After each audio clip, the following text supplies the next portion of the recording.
Each one of us seated here, இங்கே அமர்ந்திருக்கக்கூடிய ஒவ்வொரு நபரும் God is orchestrating a plan for us. நமக்கென்று தேவன் ஒரு திட்டத்தை அவர் வரைந்து வருகிறார். Each one of us are a precious image in his sight. அவருடைய பார்வையிலே ஒவ்வொருவரும் விலையேற பெற்றவர்கள்.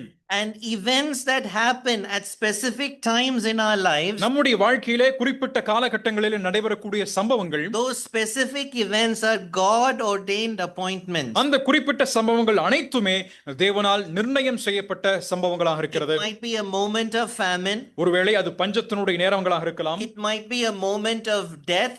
அது மரணத்தினுடைய தருவாயாக இருக்கலாம். It might be a moment of wailing like how Naomi returned. நகோமி திரும்பி வந்த நேரத்தில் எப்படியாக புலம்பலின் நேரமாக இருந்ததோ அது போல இருக்கலாம். It might be an appointment where just like how Ruth went into the field. Ruth எப்படியாக அந்த வயல் நிலத்திற்குள் சென்றாலோ அது போல சூழலாக இருக்கலாம். Or it might be an appointment where God brings a Boaz into your